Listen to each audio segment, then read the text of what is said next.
अस्सलाम वालेकुम, बिस्मिल्लाहिर्रहमानिर्रहीम, अल्हम्दुलिल्लाहि रब्बिल आलमीन। सबसे पहले मैं आप सब लोगों को माह रमज़ान मुबारक की मुबारकबादियाँ पेश करता हूँ। और आज मैं जल्दी से आपको दो टॉपिक्स कवर करूँगा। एक है डायबिटीज़ और दूसरा है रमज़ान में डायबिटीज़ की फास्टिंग का क्या रिकमेंडेशन है, किस तरीके से अगर रोज़ा रखना है तो कौन रख सकते हैं, कौन किसको एहतियात करना है, और रोज़ा रखें तो फिर क्या एहतियात करना है, और क्या खाने पीने की चीज़ों पे ध्यान रखना है। ये सब चीज़ें इंशाल्लाह बताने की कोशिश करूँगा।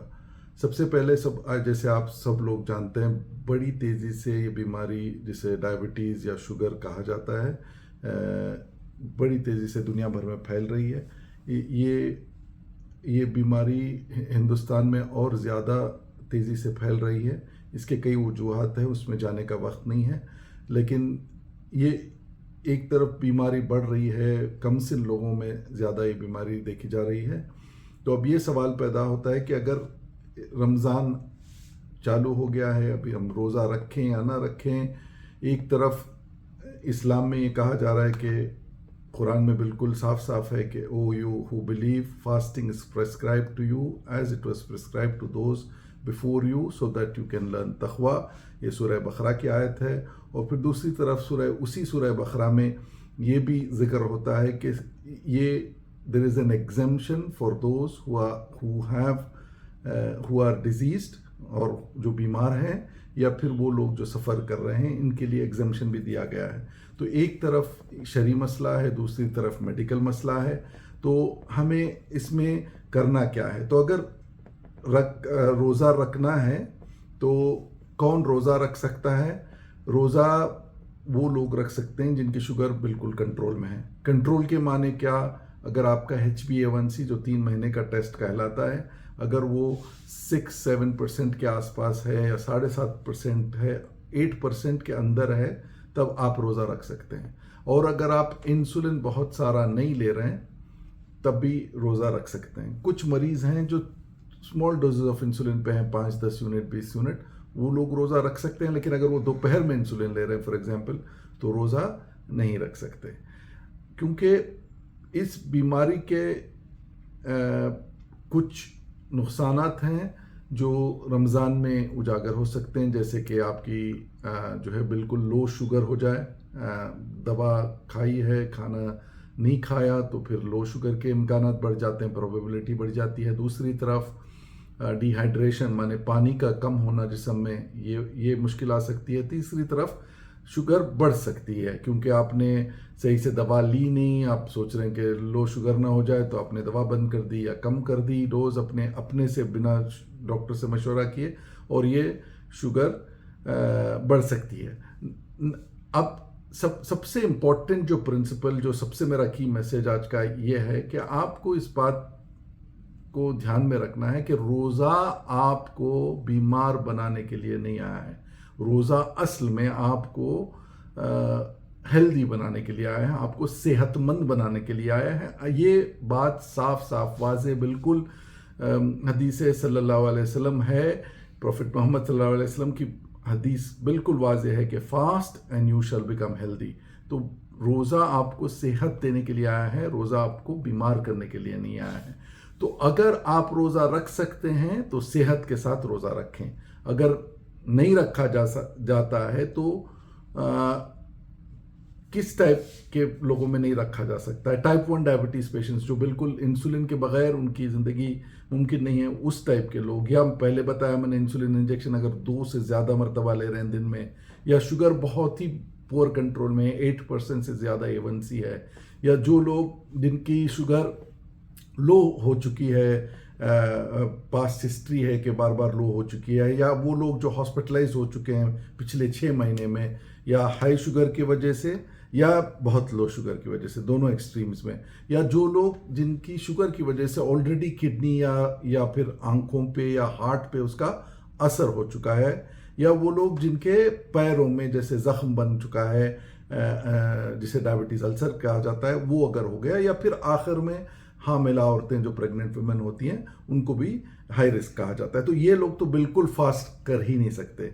अब दूसरी कैटेगरी है जो ये सब इंटरनेशनल गाइडलाइंस हैं जिसको इंटरनेशनल डायबिटीज़ फेडरेशन ने गाइडलाइंस बनाई हैं। इसमें मॉडरेट कैटेगरी के वो लोग हैं जिनकी शुगर कंट्रोल है और जो मेजर कॉम्प्लिकेशन नहीं है उनके बॉडी में, और वो बिल्कुल कुछ टैबलेट्स लेके अपनी शुगर कंट्रोल में रख रहे हैं। ये मॉडरेट कैटेगरी के लोग हैं जो रोज़ा रख सकते हैं जब तक कि उनके डॉक्टर का मशवरा है कि वो रखें। तीसरी कैटेगरी है लो रिस्क। लो रिस्क माने बिल्कुल जो लोग कंट्रोल पे हैं, बिना कोई दवा लिए डाइट पे हैं, या कुछ टैबलेट्स लेते हैं जो जैसे कि मेटफॉर्मिन है या सिटाग्लिप्टिन है या डापाग्लिफ्लोजिन है, और कुछ इंजेक्शंस हैं जिनको लेने के बाद भी लोग लो रिस्क में आ जाते हैं। ये लोग बिल्कुल इत्मीनान के साथ रोज़ा रख सकते हैं। अब ये सवाल पैदा होता है कि अगर रोज़ा रखें तो फिर क्या एहतियात करना पड़ेगा। तो इसमें बड़ी लंबी लिस्ट है डूज और डोंट्स की। मैं आपको लीफलेट भी शेयर कर सकता हूं, अगर किसी को इंटरेस्ट है तो रब्ता करें इंशाल्लाह। तो ये इसमें सबसे पहली लिस्ट में ये आता है कि एक तो प्री रमज़ान कंसल्टेशन होता है डॉक्टर के साथ, जिसमें टोटल असेसमेंट होता है और फिर ब्लड शुगर लेवल्स देखी जाती हैं, मेडिसिन की डोज और वो सब कुछ देखा जाता है, और अगर कोई मेडिसिन का डोज चेंज करना हो वो सलाह भी दी जाती है। दूसरी तरफ है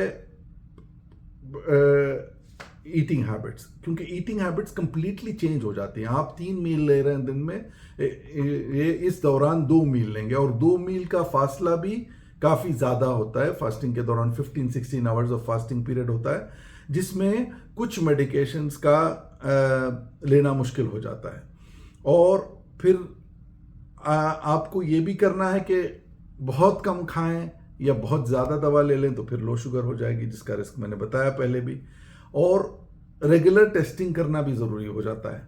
और शुगरी फूड्स खाना या फिर ऐसी चीज़ें खाना जिसमें मैदा भरा पड़ा है, जैसे कि आपके समोसे और पफ और ये सब चीज़ें, अगर ये चीज़ें नहीं करें लेकिन घर का बना हुआ बिल्कुल सादा सा खाना खाएं तो कोई मुश्किल नहीं होगी। जैसे कि रोटियां खाएं या फिर रागी में कुछ बना के खा लें या सूजी में कुछ बना के खा लें। चावल का इस्तेमाल बिल्कुल कम रखना होगा। और कुछ चीज़ें हैं जो बिल्कुल अवॉइड करनी है, जैसे कि आपको ओवर ईट नहीं करना है, चाहे इफ्तार में हो या सहरी में हो, ओवर ईट नहीं करना है। बैलेंस डाइट लेना बहुत ज़रूरी हो जाता है। दूसरी तरफ बहुत एक्सेसिव फैट और रिच फूड्स, जैसे मैंने बताया कि ये समोसे और ये मिठाइयाँ और स्वीट्स और ये सब चीज़ें अवॉइड करनी पड़ेगी। तीसरी तरफ सहरी स्किप नहीं करना है बिल्कुल। ये बहुत इम्पॉर्टेंट बात है कि स्पेशली शुगर के मरीज जो है सहरी को स्किप नहीं करें। और सबसे दूसरा इम्पॉर्टेंट ये भी हो जाता है कि बहुत सारा पानी लें। भूले नहीं कि जो है पानी की मिकदार कम ना हो, क्योंकि एक रिस्क जो मैंने बताया आपको वो डिहाइड्रेशन का होता है, जो पानी के कम हो जाने की वजह से होता है, उसको अवॉइड करना है। अगर आपकी तबीयत नासाज है तो हीरो नहीं बने, रोज़ा नहीं रखें। If you are not well please do not fast. And बहुत ज़्यादा रिगरस एक्सरसाइज या बहुत ज़्यादा ओवर एक्सर्शन नहीं करें, बिलखुसूस दिन के आखिरी हिस्से में, माने मगरिब से पहले, ज़ोहर के बाद। आप इस वक्त पे एक्सरसाइज नहीं करें। जो लोग एक्सरसाइज करते हैं, वॉक करते हैं, जिम जाते हैं, ये लोग जो है सुबह का वक्त ये सब कर लें, सहरी और ज़ोहर से पहले, लेकिन ज़ोहर के बाद ये चीज़ें नहीं करें, क्योंकि ये चीज़ों से ही आपकी सेहत बन सकती है। इसमें खाने में भी बिल्कुल वाज़े बिल्कुल क्लियर कट गाइडेंस है अल्लाह की तरफ से। हमारी किताब, हम खुशनसीब हैं कि कुरान मजीद इस महीने में नाजिल हुआ, लेकिन इसी कुरान में डाइट के टॉपिक पर बहुत अच्छी सी आयत है जिसका इंग्लिश तर्जुमा ये है कि eat of the good things we have provided for your sustenance but commit no excess therein. That means बिल्कुल आपको एक्सेसिव लेने की कोई ज़रूरत नहीं है। जो शुगर के मरीजों को भी वही करना है, या शुगर नहीं हो तब भी वही करना है, क्योंकि सेहत अगर बनाए रखना है तो हेल्थी फूड लेना बहुत ज़रूरी हो जाता है। और जहाँ तक मेडिसिन का मामला है, मेडिसिन क्लियरली ये गाइडलाइंस हैं कि जो है कुछ मेडिसिन को सहरी में नहीं दिया जाता है, कुछ मेडिसिन کو افطار میں لینا ریکمینڈڈ ہے. اب اس کے اسپیسیفکس جو ہیں وہ آپ اپنے ڈاکٹر سے رابطہ کریں تو انشاءاللہ جو ہے وہ آپ کو کلیئرلی بتا دیں گے کہ کیسے. کیونکہ کبھی کبھی ہم لوگ یہ کرتے ہیں کہ جو گولی صبح لے رہے ہیں اس کو افطار میں لینے کے لیے کہتے ہیں، اور جو گولی شام لے رہے ہیں اس کو سحری میں لینے کے لیے کہتے ہیں. اور بی پی کی گولی بھی جو ہے بالکل صبح سحری میں ضرور لیں. اگر آپ ایکوسپرین یا کوئی ہارٹ کی کولیسٹرول کی دوائیاں لے رہے ہیں تو وہ بھی لیتے رہیں. کوئی دوا سٹاپ نہ کریں، کیونکہ اس سٹاپ کرنے کی وجہ سے ہو سکتا ہے کہ نقصان ہو. اگر نقصان ہوا تو بات آپ پہ نہیں جائے گی، بات روزے پہ جائے گی، اور وہ چیز آپ جانتے ہیں اچھی نہیں ہے. آخر میں یہ بھی مسئلہ بیان کر دوں کہ کچھ لوگوں کے ذہن میں یہ سوال آتا ہے کہ کیا ہم لوگ انجیکشن لے سکتے ہیں اگر روزے کے دوران. تو آیت اللہ سیستانی کا کلیئر فیصلہ ان کا مسئلہ ہے جو میں نے دیکھا ہوا ہے اپنے اس سے، کہ کہتے ہیں کہ وہ آپ انجیکشن لے سکتے ہیں، آپ بلڈ بھی ٹیسٹ کر سکتے ہیں، لیکن اس میں ایک ہی احتیاط بہت ضروری ہو جاتی ہے. وہ یہ ہے کہ جو ہے یہ انجیکشن اس انٹینشن سے نہیں لیں کہ جو ہے آپ کو طاقت ملے، آپ کو انرجی ملے، یا آپ کو ایڈیشنل کچھ نیوٹریشن ملے. اس انٹینشن سے لیں گے تو روزہ ساخت ہو سکتا ہے، ورنہ جو ہے روزے پہ اثر نہیں ہوتا ہے. چاہے انجیکشن لیں آپ اور چاہے جو ہے بلڈ ٹیسٹ کریں، دونوں چیزیں پرمیسیبل ہیں. تو آخری چیز جو میں بتانا چاہتا ہوں وہ یہ کہ وہ بہت بڑا مشہور شعر ہے سعدی، جو ایک بہت بڑے ایرانی شاعر تھے، ان کا یہ کہ when you were born everybody was smiling but you were crying, live such a life that when you depart everyone is weeping but you are smiling. because جو آپ نے نیکیاں کی ہیں وہ نیکیاں لے کے آپ اپنے ساتھ جائیں گے تو آپ خوش جائیں گے. ہو سکتا ہے کہ گھر والے جو ہے روئیں.